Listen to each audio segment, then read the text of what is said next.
I'm not yet sure how to live in a world without Kayla, but I do know that we're all living in a better world because of her.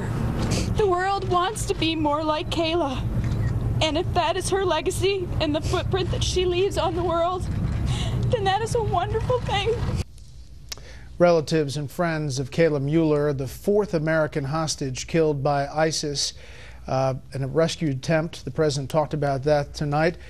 A rescue attempt had failed in the summer to get her before ISIS killed her. We just don't know how as of yet. Now, there is still reaction to this interview where the president talked about the attacks in Paris. Take a listen to today's exchanges.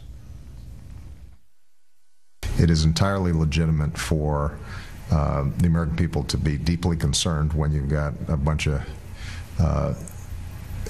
violent, vicious zealots who behead people or randomly shoot a bunch of folks in a deli in Paris. The adverb that the president chose was used to indicate that the individuals who were killed in that terrible, tragic incident were killed not because of who they were, but because of where they randomly happened to be. They weren't killed because they were in a Jewish deli, though? These individuals were not targeted by name. This is the point. Not by name, but by religion, were they not? There were people other than just Jews who were in that deli. And it was the same answer at the State Department by Jen Psaki, the spokesperson there. A number of moments of Q&A with reporters about that. Late in the afternoon came these tweets. First by Josh Earnest. Our view has not changed. Terror attack at Paris kosher market was motivated by anti-Semitism. POTUS didn't intend to suggest otherwise. Jen Psaki at State. We have always been clear that the attack on the kosher grocery store was an anti-Semitic attack that took the lives of innocent people. Okay, we're back with the panel. Let's bring them in. Syndicated columnist George Will, Kirsten Powers, USA Today columnist, and syndicated columnist Charles Krauthammer. Let's start there. Charles, it was an interesting back and forth today. Look, if you're going to surrender, as the administration did on this idiocy at the end, it's irritating for you to say we've always been clear that we intended to say it was anti-Semitic. That's not been clear. They spent the whole day pretending it wasn't, which made them look silly. You hear Josh Earnest saying that because they weren't targeted as individuals, so it wasn't a hate crime, it wasn't a group crime. That makes the case that it was a hate crime. The idea was, for terrorism, for an anti-Semitic act, not that you have a grievance against the individual, but you want to attack Jews. Here's a man who called a TV station in the middle of the hostage incident and said he was out there to kill Jews. The President Hollande of France said it was an egregious anti-Semitic act. What does it take? And why did they spend a whole day with this ridiculous pretense that it wasn't? Because otherwise it would have meant admitting that the president is not infallible and that he left out an adjective, that he should have said kosher deli. That's all it took. Kirsten, I mean, basically they were reacting to this Vox.com interview. The State Department had called it anti-Semitic right after it happened. The reason this is getting a lot of attention is because you had the former head of DIA say you have to know the enemy. Here's Senator Moran on the Senate floor just moments ago. The Obama administration's now repeated comments that chalk this up to randomness, that's just amazing to me. It's dangerous for our government leaders to reach such a conclusion and for us to be operating as we make a determination how to proceed next in the war on terror. The denial of anti-minority or anti-Semitic motivations in this case gives me hesitation about whether the president understands the true nature of the threat. Okay, Kirsten. Well, I mean, he could have backed right into that because the conclusion is the same, is always the conclusion, and it's always the claim that is made about the president, which is he doesn't understand the threat, and this is just now allegedly another example of that. I have to say, to me, it was clear what he was saying was not that they were random in their ethnicity, it's that those people were not targeted as individuals, and I think that's a valid claim, that people got up and they went somewhere and they didn't expect to be the targets of a murder. there. And I think that's what the president meant. I also think the idea that the president doesn't understand the threat of ISIS is absurd. And he has talked plenty about how they target minorities, whether it's Jews or Christians.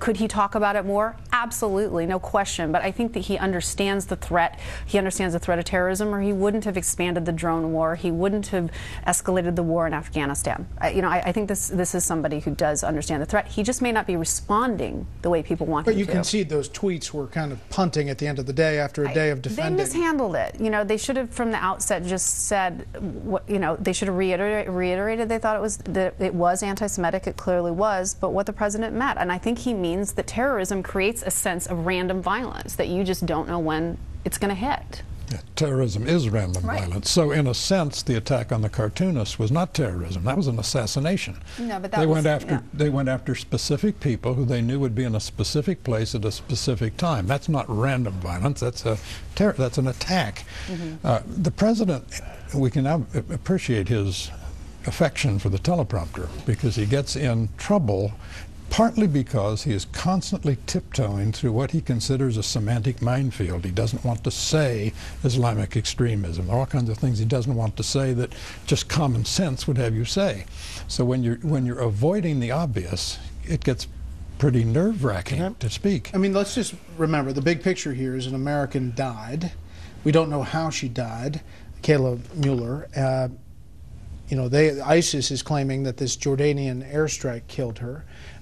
There's no confirmation of that. But ISIS clearly was holding her at the time. But that claim is preposterous. She alone died, and not the guards, nobody else in the building. There's no evidence that she was even in the building. It obviously is a story concocted by congenital liars as well as killers to make it seem as if the Jordanians are responsible. But I just want to say one word about terrorism. I don't understand why people define terrorism by randomness. It is not.